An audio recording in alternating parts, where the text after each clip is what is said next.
Hello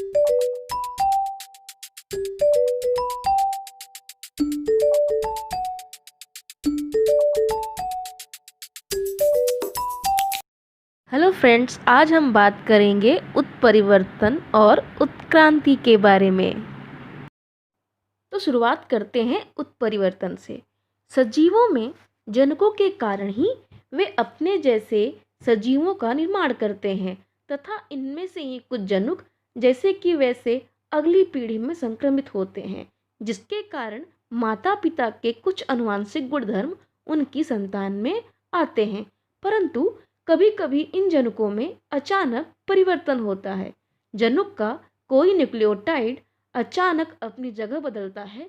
इस कारण जो छोटा सा परिवर्तन होता है वह परिवर्तन अर्थात उत्परिवर्तन होता है। उत्परिवर्तन कभी सूक्ष्म तो कभी लक्षणीय होता है। दोस्तों, थोड़ा याद कीजिए, में हमसे पूछा गया है हमारे पाचन संस्थान में पाए जाने वाली अपेंडिक्स अर्थात आंत्रपुच्छ इस अवयव का क्या कार्य है। दोस्तों, वर्तमान समय में अपेंडिक्स का मानव शरीर में कोई कार्य नहीं है, परंतु हमारे पूर्वजों में यह आंत्रपुच्छ भोजन के पाचन का कार्य करता था। परंतु अब यह केवल कुछ घास पात खाने वाले जानवरों के शरीर में ही सेलुलोज के पाचन के लिए कार्य करता है। अगला प्रश्न है हमारा, क्या हमारे अक्कलदाढ़ वास्तव में भोजन को चबाकर खाने के लिए उपयोगी होते हैं? तो इसका जवाब है नहीं। पहले जब हमारे पूर्वजों के जबड़े बड़े होते थे तब ये भोजन को चबाने के लिए इसका इस्तेमाल करते थे, परंतु समय के साथ जबड़े का आकार छोटा होता गया और यह अक्कलदाढ़ मानव शरीर के लिए अकार्यक्षम हो गया। कहने का अर्थ ये है कि अब ये हमारे किसी कार्य का नहीं रह गया है। अगला प्रश्न है, डायनासोर जैसे महाकाय प्राणी नष्ट क्यों हो गए?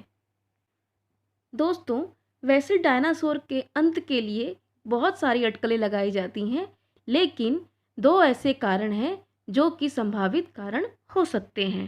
पहला कारण ये माना जाता है कि डायनासोर बदलते हुए पर्यावरण के साथ अनुकूलन स्थापित नहीं कर पाए। बदलते पर्यावरण व मौसम में वो अपने आप को नए मौसम में रहने लायक नहीं बना पाए और इसलिए उनकी प्रजाति पूरी तरह नष्ट हो गई। दूसरा कारण ये बताया जाता है कि बहुत समय पहले पृथ्वी से एक बहुत ही विशालकाय उल्कापिंड के टकराने के कारण बहुत ही भयानक विस्फोट धरती पर हुआ और पृथ्वी पर के 75% सजीव खत्म हो गए। इस विस्फोट के कारण पृथ्वी पर भूकंप, ज्वालामुखी, सुनामी जैसी कई घटनाएं लगातार घटना शुरू हो गईं। पृथ्वी का तापमान अचानक बढ़ने के कारण सजीव नष्ट हो गए।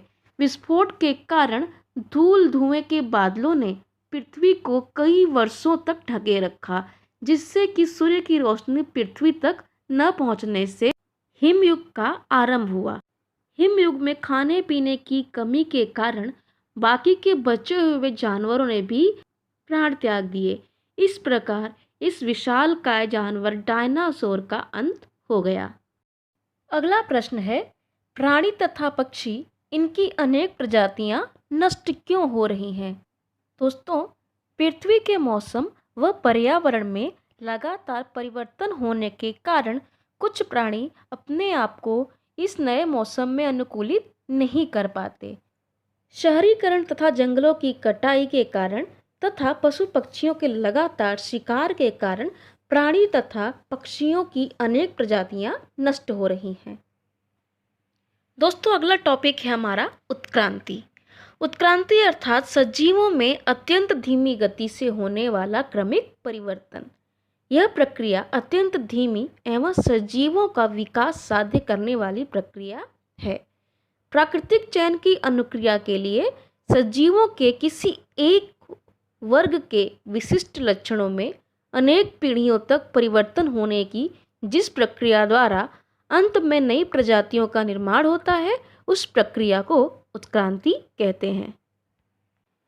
करीब करीब 3.5 अरब वर्ष पूर्व पृथ्वी पर किसी भी प्रकार के सजीवों का अस्तित्व नहीं था। प्रारंभ में अत्यंत सरल सरल तत्व रहे होंगे और उनसे जैविक तथा अजैविक प्रकार के सरल सरल यौगिक बने होंगे। उनसे धीरे धीरे जटिल जैविक यौगिक जैसे प्रथिन और केंद्रकाम्ल का निर्माण हुआ होगा। ऐसे अलग अलग प्रकार के जैविक और अजैविक पदार्थों के मिश्रण से मूल स्वरूप के प्राचीन कोशिकाओं का निर्माण हुआ होगा। प्रारंभ में आसपास के रसायनों का भक्षण कर उनकी संख्या में वृद्धि हुई होगी। कोशिकाओं में थोड़ा बहुत अंतर होगा तथा प्राकृतिक चयन के सिद्धांत के अनुसार कुछ की अच्छी वृद्धि हुई होगी, तो जो सजीव आसपास की परिस्थिति के साथ सामंजस्य स्थापित नहीं कर पाए होंगे, उनका विनाश हुआ होगा। पृथ्वी तल पर वनस्पतियों एवं प्राणियों की करोड़ों प्रजातियां हैं। उनके आकार एवं जटिलता में काफ़ी विविधताएं हैं। सूक्ष्म एक कोशिकीय अमीबा पैरामेशियम से लेकर महाकाय देव मछली तक उनका विस्तार दिखाई देता है। उसी प्रकार वनस्पतियों में एक कोशिकीय क्लोरेला से विस्तीर्ण बड़े बरगद के पेड़ तक अनेक प्रकार की वनस्पतियों की जातियां पृथ्वी पर विद्यमान हैं। हवा, पानी, जमीन, पत्थर, इन सभी जगहों पर सजीव हैं। सजीवों का उद्गम और विकास से संबंधित विविध उत्पत्ति के सिद्धांत आज तक प्रस्तुत किए गए हैं। इनमें से सजीवों की उत्क्रांति अथवा सजीवों का क्रम विकास, यह सिद्धांत सर्वमान्य हुआ है। आइए देखते हैं उत्क्रांति का सिद्धांत। इस सिद्धांत के अनुसार प्रथम सजीव पदार्थ पृथ्वी पर समुद्र में निर्माण हुआ। कालांतर में अनेक वर्षों के बाद इस जीव द्रव्य से एक कोशिकीय सजीव का निर्माण हुआ। इस एक कोशिकीय सजीव में क्रमशः परिवर्तन हुआ और उससे अधिक विशाल एवं जटिल सजीव विकसित हुए। ये सभी बदलाव धीरे धीरे और क्रमवार हो रहे थे। इस विकास की समयावधि लगभग 300 करोड़ वर्ष की है। सजीवों में बदलाव तथा विकास यह सर्वव्यापी और अंगों में होता गया तथा इसी से अनेक प्रकार के सजीव अस्तित्व में आए। इसी कारण इस पूरी प्रक्रिया को क्रम विकास अथवा उत्क्रांति कहते हैं, जो संगठनात्मक उत्क्रांति है। भिन्न रचना तथा कार्य वाले पूर्वजों से वनस्पति तथा प्राणियों का प्रगतिशील विकास ही उत्क्रांति है। उपर्युक्त सिद्धांत का एकत्रित रूप से विचार करने पर हम यह कह सकते हैं कि उत्क्रांति यह नियमित रूप से होने वाले परिवर्तन की अखंडित प्रक्रिया है।